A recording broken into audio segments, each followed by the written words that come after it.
बदतमीजी का ये आलम हो गया है कि भारत की संसद में संविधान की शपथ लेकर के भारत की पुलिस को ये चेतावनी देते हैं कि अगर योगी और मोदी चला गया तो तुम्हें बचाएगा कौन। ऐसे बहुत सारे पागल कुत्ते इस देश में घूम रहे हैं। पागल कुत्तों के सामने मंत्र पढ़ने से पागलपना नहीं जाता जब तक गोली न मारी जाए। जो ये बार बार कहता है कि ये हिंदुस्तान किसी के बाप का नहीं है, उसको अपने बाप का पता नहीं है। इस देश में ये बिन बाप की औलादें घूम रही हैं और इस देश के बाप की चिंता कर रही हैं। अगर इस राष्ट्र का कोई बाप है तो वेद व्यास है। अब ये अपने बाप को ढूंढने लगे हैं क्योंकि बाप आ गया है। और ये वो लोग हैं जो हमसे हमारे बाप का पता पूछ रहे हैं और अपने बाप के बारे में 250 साल के बाद बता रहे हैं। जैसे कश्मीर में एक फारूक अब्दुल्ला नाम का मक्कार जिहादी, उसको 200 साल बाद पता चला कि 1722 में उसके पूर्वज कौल ब्राह्मण थे। अब ये अपने बाप को ढूंढने लगे हैं क्योंकि बाप आ गया है। उससे पहले बाप को नहीं ढूंढते थे, ये किसी के भी बाप के बारे में पूछते थे। एक और मक्कार था जिसने इस देश को एक लेमन चूस की गोली पकड़ाई और आप उस लेमन चूस को चूस रहे हैं। उस मक्कार का नाम था मोहम्मद इकबाल, जिसने भारत का तराना लिखा। इस देश के मक्कार राजनेताओं ने, लालची राजनेताओं ने, चाटुकारों ने बिना समझे ऐसे सड़क छाप लोगों को महान बना दिया है। उसको भी अपने बाप का पता चल गया था कि उसके माता पिता जो थे सप्रू ब्राह्मण थे।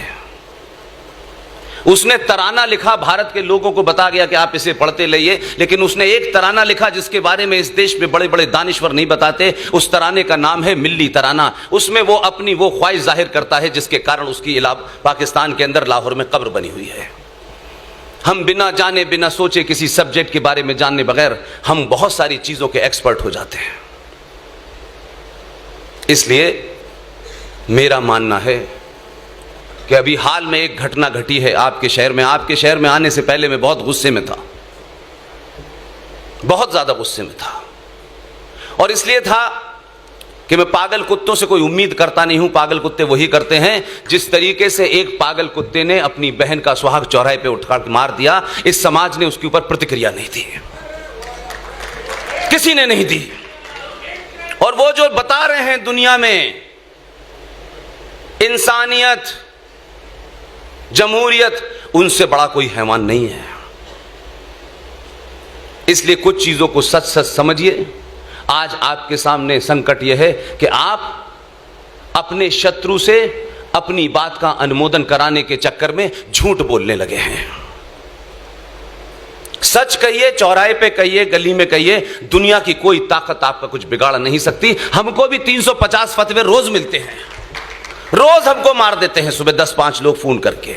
कई तो प्रेस कॉन्फ्रेंस करके हमारे खिलाफ फतवा जारी करते हैं। जाहिलों को पता नहीं है कि मुसलमानों में फतवा इस्लाम का, इस्लाम के मानने वालों पे होता है, काफिरों पे नहीं होता है। लेकिन दुकान चल रही है इस देश के अंदर। हम जिस तालीमी इदारे में पढ़े थे, बचपन में मौलाना साहब ने हमको मार मार के कुरान शरीफ की आयतें रटाई। आज जब मैं उस दौर को देखता हूं और आज जो कुछ इस देश में हो रहा है तो मुझे बड़ा ताज्जुब लगता है।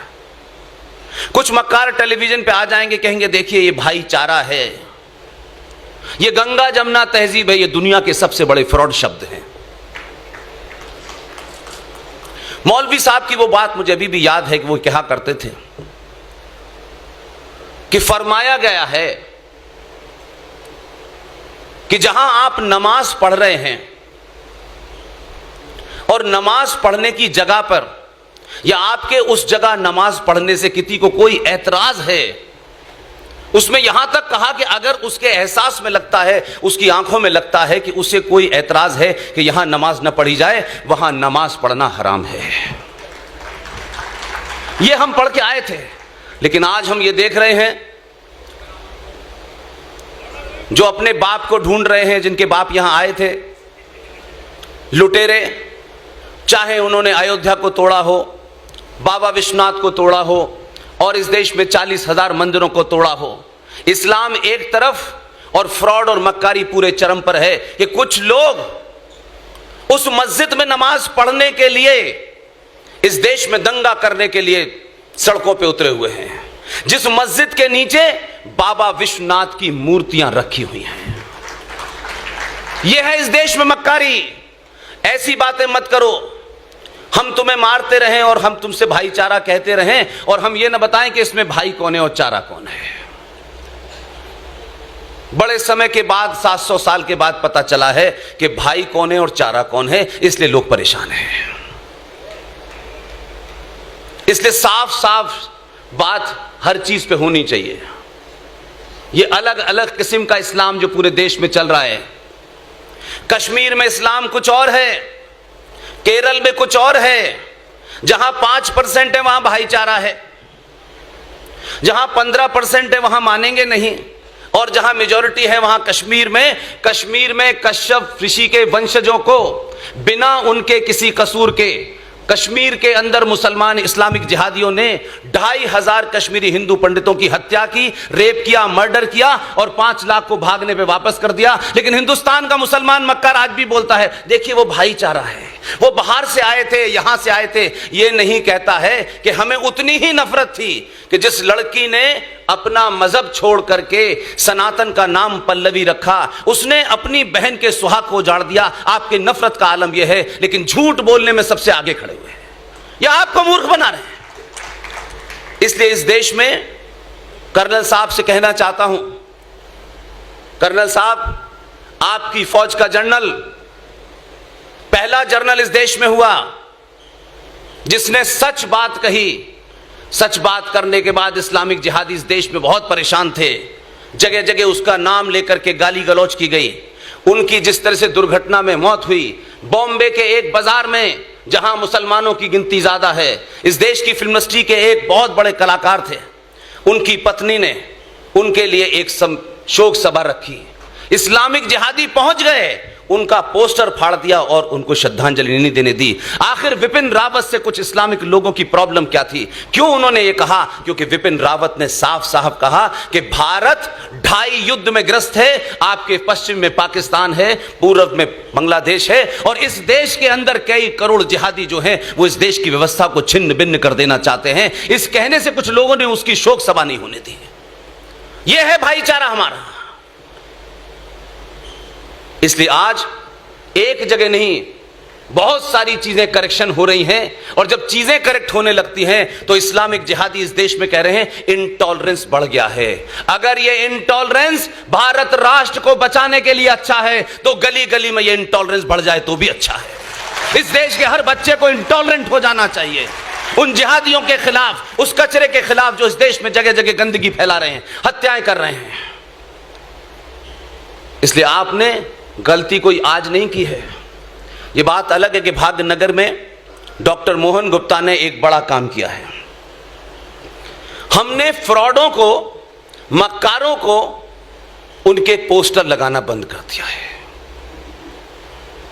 और आज आप जिस मंच पे इतने सारे लोग देख रहे हैं, इनमें जिनके भी पोस्टर लगे हैं,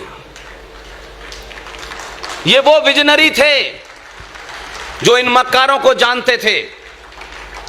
अगर आप सही मायने में सरदार पटेल को इस भारत का निर्माता मानते हैं तो 3 जनवरी 1948 में कलकत्ता के मैदान में सरदार पटेल ने जो स्पीच दी थी उसे जरा कान खोल के सुनिएगा।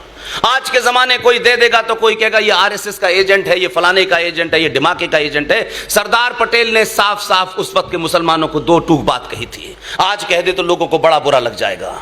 इसलिए ऐसे लोग कुछ लोगों के आइकॉन नहीं हैं इस देश में। सुभाष चंद्र बोस इस देश का आइकॉन नहीं बना, फूल वाले चचा जैसे मक्कार लोग बने हैं। इसलिए सच बोलिए, सच से ज्यादा कुछ भी इंपॉर्टेंट नहीं है। और जो सच बोलता है उसे डराने वाले बहुत होते हैं लेकिन डरा नहीं पाते हैं। यूं तो अब इस शहर में आने में बहुत लोगों को डर लगता है क्योंकि इस शहर में डराने वाले जिहादी बहुत रहते हैं। और वो यही नहीं डराते, वो दूसरे शहरों में जाके भी डराने की कोशिश करते हैं। और बदतमीजी का ये आलम हो गया है कि भारत की संसद में संविधान की शपथ लेकर के भारत की पुलिस को ये चेतावनी देते हैं कि अगर योगी और मोदी चला गया तो तुम्हें बचाएगा कौन।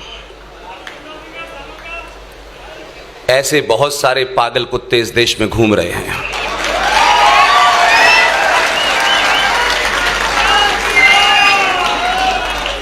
पागल कुत्तों के सामने मंत्र पढ़ने से पागलपना नहीं जाता जब तक गोली न मारी जाए।